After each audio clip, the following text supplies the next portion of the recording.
The one who renews your youth like the eagles did not design your face to carry the story of defeat. He crowns your life with goodness and mercy. Time was never meant to erase his fingerprints from you. It's one thing what you see when you stand in front of the mirror. It's a whole different reality how astonishingly God sees you, and how you still haven't fully chosen to believe it. You were not supposed to be this attractive at this age, not according to their expectations, and not according to the script the enemy wrote for you. Yet here you are, carrying a beauty that does not match what you've survived. Hello and welcome, my dear friend. You're starting to look more and more attractive at an age where you were not expected to glow like this. But it's not because you suddenly found the right cream, or the right filter, or the right angle. It's because somewhere along the way, you started loving yourself as God's deliberate creation, instead of treating yourself like a project that never measures up. You stopped relating to your face like a problem to fix.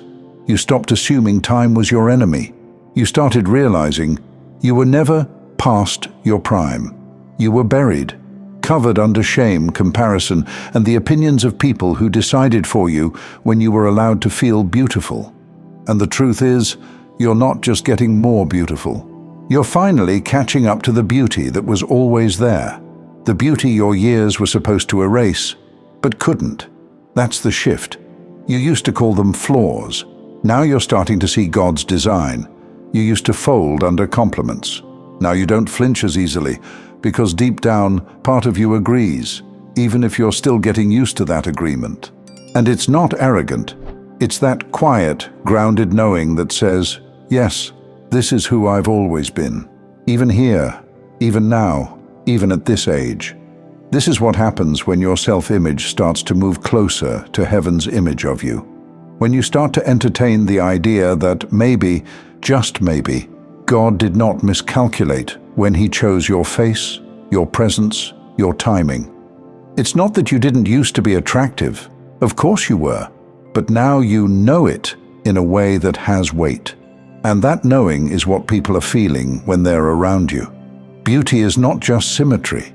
It's resonance. It's not just what someone sees.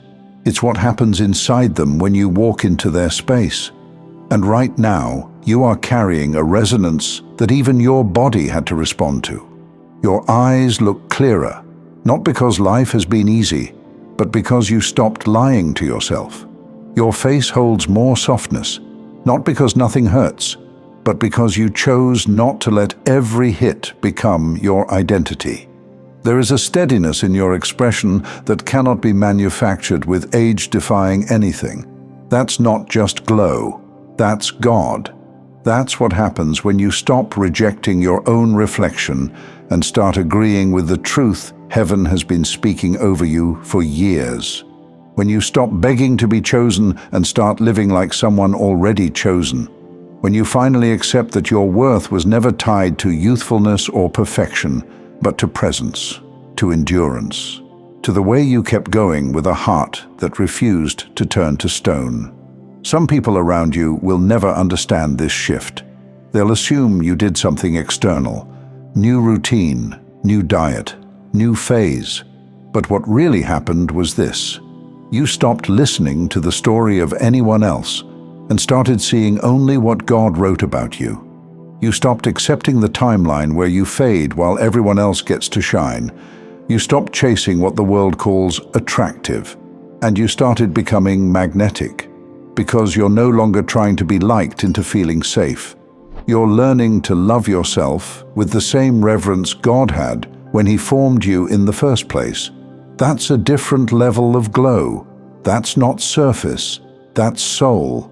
And now, people are responding to something they can't even understand. They don't just see your face, they feel your journey. They feel the peace you fought for. Some hover at the edges of your life again, trying to figure out what changed in you, while hoping you don't notice how closely they're watching. Whether or not they compliment you, they feel it. Whether or not they say anything, they notice. And here's the part that makes it so spiritually charged. Your attractiveness now contradicts the story they were hoping to tell about you. In their plan, You were supposed to be more insecure by now, more regretful, more desperate for attention. Instead, you walk with a kind of belonging that comes from finally believing you are not late or left behind, but right in the divine timing of your life. In the past, your energy used to wobble. You used to carry yourself with disclaimers, apology, over-explaining, second-guessing every choice. But now, you move like someone who has seen too much of God's faithfulness to keep apologizing for taking up space. And when someone finally believes they were designed with care, even after everything they've been through, the body reacts.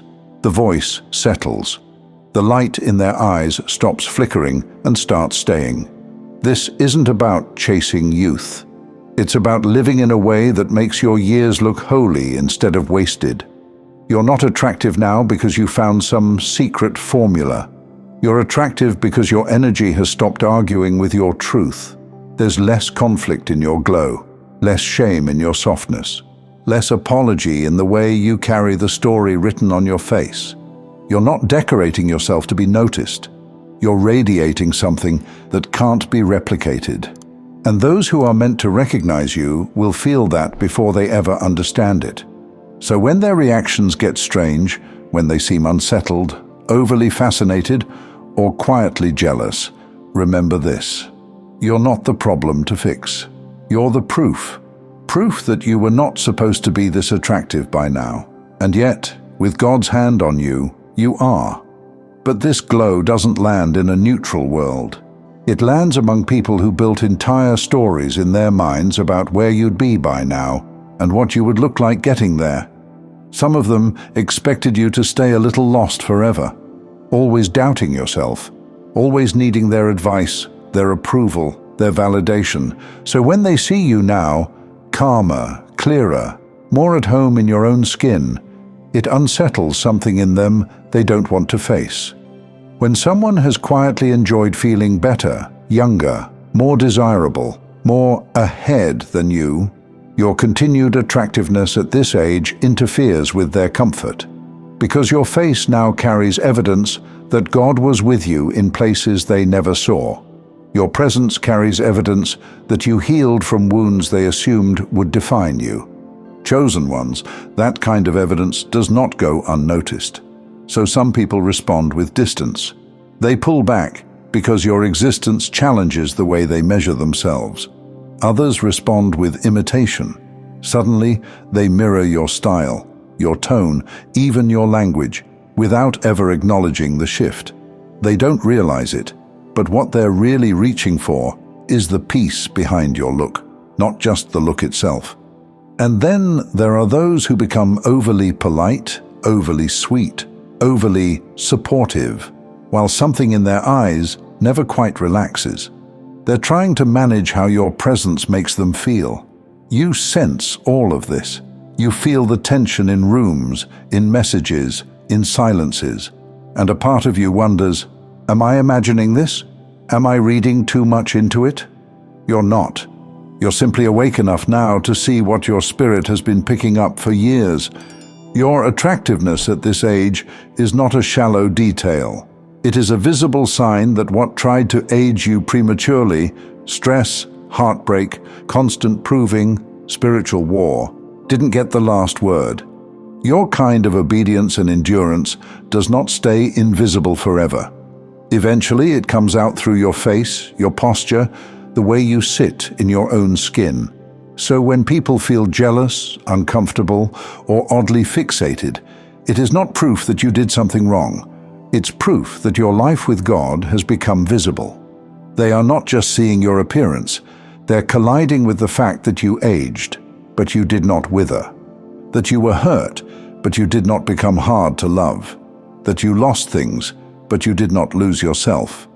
And that does something to people who expected your story to validate their assumptions about what is possible.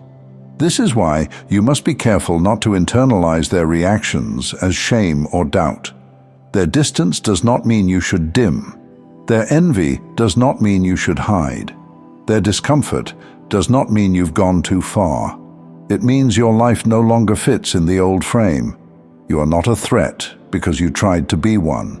You are a threat to lies about age, about worth, about who gets to glow and when. So when you notice the stares, the strange silence, the way some people don't know how to be around you anymore, let this be your anchor. You are not the disruption. You are the evidence. Evidence that God can carry someone through what should have broken them and have them come out not just alive, but radiant. Thank you so much for taking this journey with me. If you found value in this message, please like the video and share it with others who might benefit. Don't forget to subscribe and continue your amazing journey by watching one of the videos showing on your screen that resonates with you the most. See you there.